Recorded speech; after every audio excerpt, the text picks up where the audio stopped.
Hey, welcome to This Week with Bob and Chris. Yeah. This week, I wanted to reach out and talk to Chris and talk about some of these Apple updates that are coming out. A lot of people think Apples don't have problems because they just work, and not always true. And this week was no exception. And there's plenty of updates out there, and just figured we'd run through some of what's going on. Yeah. Let's preface this too. Like, I have a MacBook. I have PCs too, but like, I have a MacBook, I have an iPad, I have an iPhone. So it's not. This is not an attack on Apple by any stretch of the imagination. This is the reality we live in the last couple of years. 0 days, right? This is what Apple's attacking here, where people can just take control because if they had a 0 day bug in their software. This is the second major one this year. Hey, Chris, I got to stop you right there. Yeah. I've had some feedback from people at face-to-face events that we go too technical on things. What is 0 day? Okay. 0 day is an exploit that hasn't been patched yet, and maybe being used in the wild, but nobody really is. It just hasn't been patched basically. So there's no patch out for it, and it can be exploited. So a good example. I don't know if anybody heard about the Pegasus software that was infecting iPhones.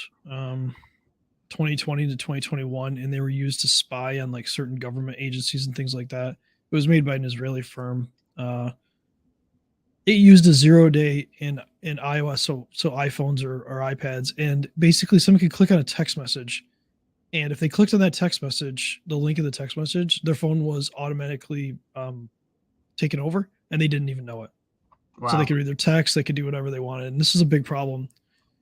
It was So, actually it took a lot to even find it. It was one of the most advanced 0 day exploits that people have really ever seen. So so 0 day exploits really are things that the existing tools that are out there don't know about, right, and they're not detecting it, and the bad guys are getting in. yeah, they're not patched yet. So when they do it, Microsoft like 2 days ago just patched two more 0 days in Windows, and same thing. Like they could be exploited before that, and I think they were being exploited in the wild, and then they patch them, and then it's on us and on IT people in general to make sure that we're updating stuff.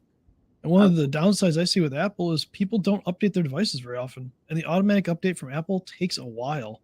You don't Right. always get that automatic update right away. You should. So when somebody releases something like this is like, no, you need to manually go do this.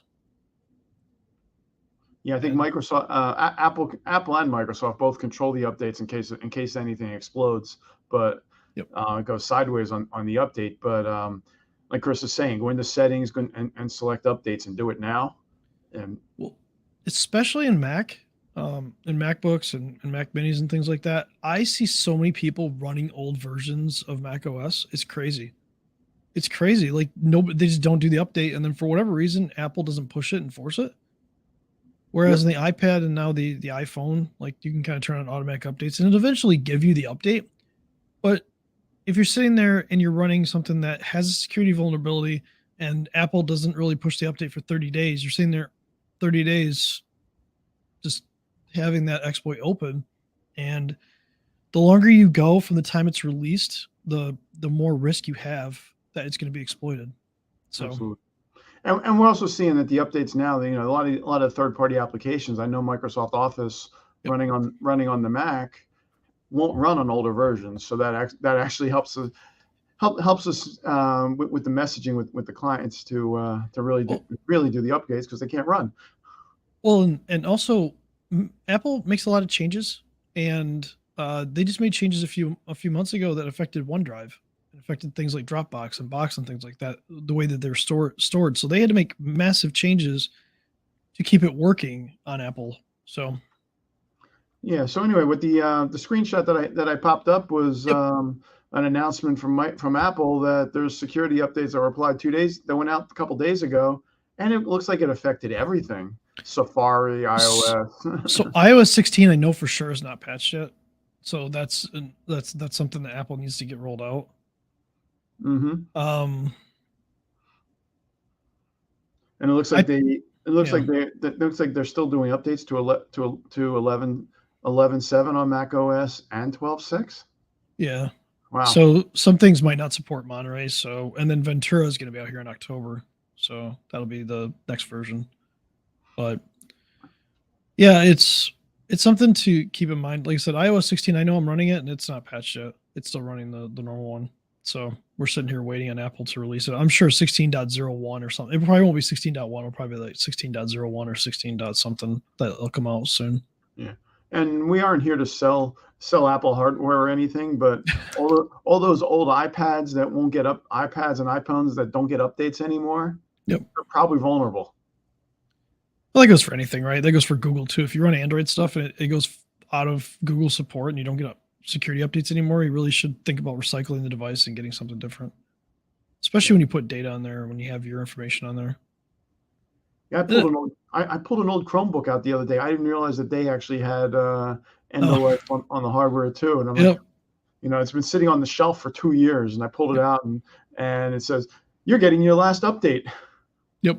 Yeah, they end of life them for hardware and stuff like that. So they're far more strict than Microsoft is. Microsoft's like, yeah, we'll support stuff for a long time, and even you go back 6, 7, 8, 9 years, you can still get support on even somewhat newer operating systems. Windows 11 kind of changed that a little bit, but Windows 10, like you could sell stuff that was 2012, 2013, and it would run Windows 10. Yeah. Like So I guess Google, I think is 5 years. so I guess the message this week really is, Yeah, if you got an Apple device or an Android device, but all the devices, go in and run the updates, and don't depend on just getting the automatic updates, because the vendors are delaying them a little bit to slow things down. But right now, with everything happening in the wild, and it's been patched, you better be using it. yeah, absolutely. And I think that's all I got for this week. Um, you got anything else? I'm not sure what else is happening in our lives, but I make a little comment on last week. I got reached out by a major news organization to maybe kind of do a follow up. So if anybody knows anybody that's experienced like Wi-Fi jamming or anything, let me know. Or had some sort of Wi-Fi blocking experience, let me know because I might have an opportunity that we can talk about. So that would be great. Yeah, the Wi-Fi jamming is that was the first I had heard of that one. We heard that coming off of the music that was crashed that we talked about a couple weeks ago that yeah, crashed the hard drive, and you never know where the next vulnerability is going to be. yeah, and as criminals get smarter too, it's a lot. It's hardware gets cheaper, gets easier to do, and it's going to happen more and more. So as more if these stories come out, it gives them ideas as well. So, but we got to get ahead of it. Yep. Cool. Awesome. All right, Well, good talking to you. have a good week, everyone. If you have something you'd like us to talk about in the future, it is Cybersecurity Awareness Month coming up next month.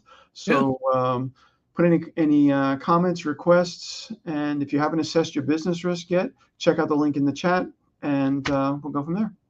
sounds good. All right, have a good week.